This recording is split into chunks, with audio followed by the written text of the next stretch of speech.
What's up, YouTube? So, in this video, we're going to talk about what we think is going to happen with new standard with both Throne of Eldraine and the next set, Theros. Theros Revisited, Theros Reborn, Theros something or other. Theros 2.0, whatever. So, obviously we have the Adamant keyword, which focuses on having a lot of the same color of mana. Yeah. And obviously we've got the temples that came out in M20, and with us going to Theros, it's very, very likely we'll have the other 5 temples. I think Mark Rosewater actually said there's a Reddit thread, I think it was there somewhere, that there is going to be a rare land cycle. In Eldraine, yes. It was on his blog. Yeah, not in Throne of Eldraine, but there is a rare land cycle in what would be the Theros. Well, no, he said we're going to get a rare land cycle, but it's going to not be dual lands. Okay. Yep. Okay. And he said that we will have dual lands in a future set. Okay. And with us going back to Theros, makes sense. Very likely we get the other 5 temples. And then also with us going to Theros, it's very likely we're going to have Devotion as a returning mechanic. And Adamant kind of hints towards that. Yep. So they're very much steering us towards monocolored decks. And I think we saw this, like, the last time that this happened was when we had a really good mana base. Yeah, when we had we had Khans of Tarkir, yeah. So you had fetch lands and you had shock lands. Yep. And they were both in standard for like 3 months. Yep. Right after M15, I believe. Yeah, I don't like that. Quite recall One of the what courses. It was, but it was very, very good, and multicolored decks were very, very prominent in the format. And Theros dropped, and Devotion, of course, being the keyword there, was very big, and they kind of hinted to it a little bit, but not a lot. And I think you're right; they're pushing a lot toward that mechanic again. Yep. So I think we're gonna see a lot of mono red, because it's always a deck. Yeah. I've been playing a little bit of the M20 format on Arena, and mono black is really good in that format. Yeah. So I think we're gonna see mono black. It gets Murder Knight. It gets some other cool cards in Eldraine, which obviously you can't play with yet. Yeah. I don't know if mono blue, white, or blue or white. Will remain a thing. I guess Green it depends. Green will probably remain a thing because it's got really good bombs. The thing to also, I guess, you play with that and kind of playing around with all of that stuff. You have the Eldraine cards. You have the hybrid for. Oh yes, so we have a cycle of not only triple. Well, we've gotten triple blue and triple black spoiled so far, but we also have it looks like a full 10.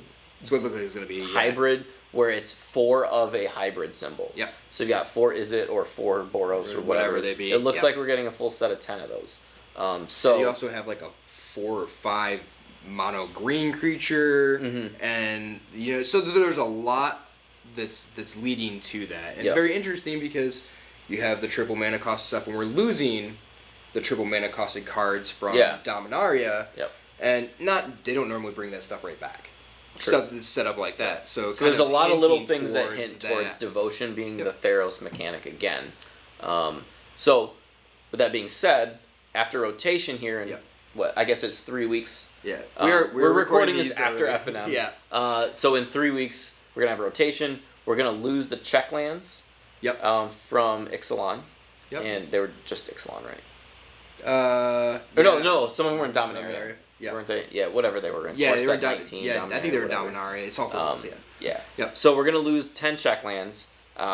We are, according to Mark Rosewater's blog, we're not gaining dual lands in Eldraine. We did get basics. We have basics. We have a common land cycle that's a non-basic land that has a basic type. Yeah. So that's it produces a single. And color. the only one we've seen so far is Swamp. Oh. We saw a different one? Yeah, the Plains one got done. Oh, I didn't see that yet. Yep. So we're gonna have the 10 shocklands from the Ravnica block. Yep. And then we've got the 5 temples, and then we have the gain lands and the guild gates. Yep. So our mana bases will be slow. You will be able to play multicolors, but you're gonna basically only have like 4 or 8 dual lands that come into play on tap. You slow from like your 4-color mana bases because everything's you won't be able to play 4-color like 2 unless it's gates.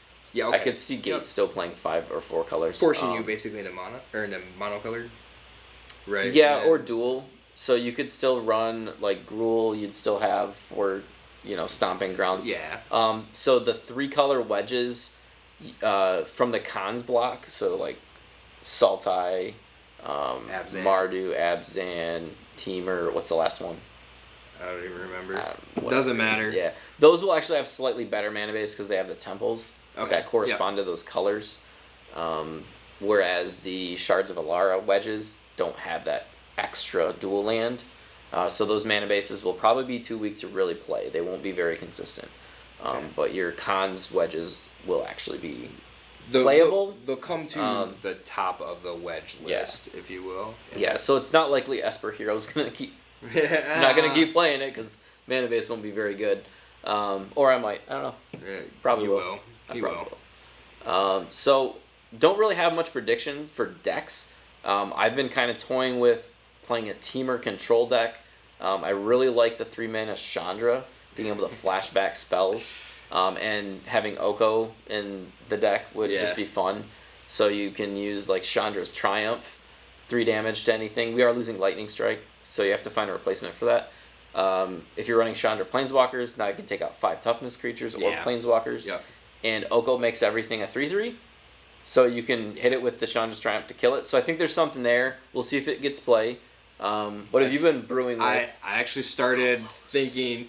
so Golos is the big one, and everybody's really high on Golos. Actually saw some cards today that I might toy a little bit with, like a Bant style. Bad mana base. It is, but bad mana base. like a Bant style Turbo Fog deck or a Mill deck. So there's a couple of cool Mill cards that got spoiled today. So far. He's probably going to go atrocious, but yeah, he's going to play it on stream. I will at some point if I can make the thing work. I will be playing. I think Golos is a big thing. The deck still plays very well. Field of the Dead, of course. Yeah. It loses Nexus of Fate and Elvish Rejuvenator, and it's not running Girl from the Ashes, is it? No. I guess it depends on which style list you're playing. Okay. But most of them aren't playing Grow from the Ashes, and you still have Growth Spiral. Yeah, which you have Growth Spiral. You have card Beanstalk Giant. Yep. The adventure side of that is really good for ramp. You just don't. You lose off of losing Rejuvenator digging you 5 deep or 4 deep, whatever it is. Yeah. But being able to actually get the Field of the Dead. Yeah. And not having to go search for a land or basically antibody your deck was really good. So the other idea I've had is the anti-Tim package. So Tim hates land destruction. So I was toying with the idea of using a Sultai ramp deck that ramps into Casualties of War to destroy lands, and Agent of Treachery to take the other ones. So he won't be playing that, but no, I was just toying with the idea. So if it becomes a thing, I said it first. Yeah, but it becomes a thing. Let's be honest, I'm probably playing it. Yeah, and there's already a deck for Sultai Steel stuff. Yeah, and this would just be a new version of it. So there's a couple of good things I think that come out of this, and I think the format's kind of stale right now with where it's at. It's very stale. So you could actually have a lot that changes up. You're going from very greedy mana bases. So you're losing a lot of tier 1 decks. Yeah, I think you could be. And then you have some of your tier 1 decks probably shift down to maybe a 1.5. Yeah, so let's talk about necessarily the decks. 2. So Jund Dinosaurs is just gone. Yep, yeah. Unless you're playing some oddball like just Marauding Raptor with Regisaur. I think Feather's still playable, but it loses Reckless Rage, which is huge. Yep. Mono Blue loses everything. Yeah, I think pretty much. It loses Curious Obsession, Tempest Djinn, all the pirates. Yeah. Simic Flash, I think, stays around. Yeah, and I think it actually got some help from Eldraine. There's a new Flash creature that fits into the colors, and whenever you play a creature that's not that type, whatever it be, it gets counter. So kind of like your second set of Brineborn Cutthroats. Yeah, a little bit. So it does definitely get some help there. Esper Hero, we lose our 10 check lands, 8 check lands, and we lose 3 Teferis or 4 Teferis. However many Hero Dominator you're running. So I don't know if there's really a good slot to replace Teferi because he's an alternate win con and he draws a lot of cards. It takes a hit. Hero takes a big hit just in the mana base alone. Yeah, it'll be very hard to play it with a good mana base. Yeah, it's really hard at that point to play like Basilica Bellhaunt because you're losing the lands that you really need to be able to cast it on 4. So you would probably see like you would have to make the switch to a guard mage. Like a guard mage. Yeah. But all in all, like the card, then that's why I say like 1.5-ish. The deck's still playable. We'll have to see where it evolves to. I think it's still going to be a thing. I just don't think it's going to be as good. No, you might see it more. There's the new hero-ish card. Oh, the one where you cast a night spell, make a human or whatever it is. You could see it evolve more towards like a multicolored knight deck that's playing hero of the. So remove blue, add black, call it Mardu, or red, call it Mardu. Yeah, something like that. So, so you could see some evolution of a deck. Yeah, I could see that dropping blue because really you're using blue for the Teferis, the Tyrant Scorn.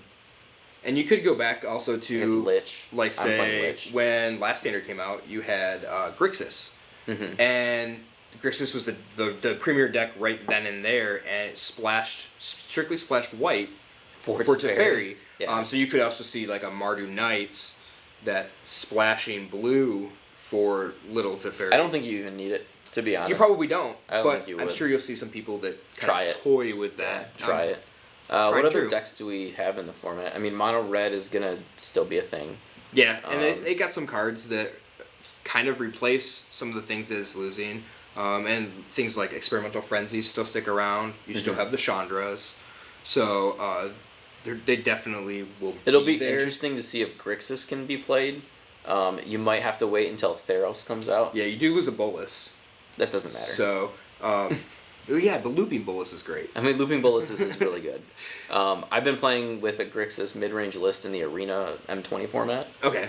And it feels really good to Thought Erasure and then flash it back with Little Chandra. Yeah. Feels really good.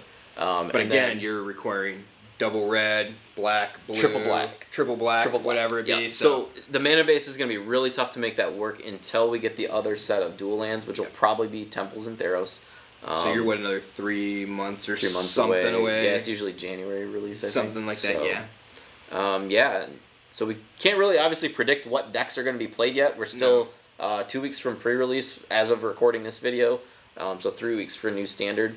But with the mana bases and the real hard push for monocolor, I think. Yeah, I think the main format for the next 3 months is going to be monocolor. Yeah, there was a one creature I think that was spoiled today or yesterday that actually has protection from multicolored. Yeah, the colorless. The colorless creature. Yeah. So, kind of a throwback to Sinaldrazi that maybe we thought we were going to get here shortly, but which would be very fun. Oh, we had the Sphinx that was protection from multicolored, too. Okay. So, so you do kind of have that little push, which is where Hero, I guess, is pretty good, along with the new Knight that's monocolored. Yeah, but with Hero, you really want multicolored spells. Right, that's what I was saying. So you kind of have that issue. The balance. Yeah, between the two. Yeah. So I guess we're rambling at this point. Yeah. So if you made it this far, thanks for watching the whole video. Do appreciate it. Leave us some comments what you think. Maybe recommend some brews. You know, we're going to try to do some brewing videos at some point. And we obviously want ideas to work with. So leave a comment below. Like the video. Subscribe and hit the bell. And thanks for watching.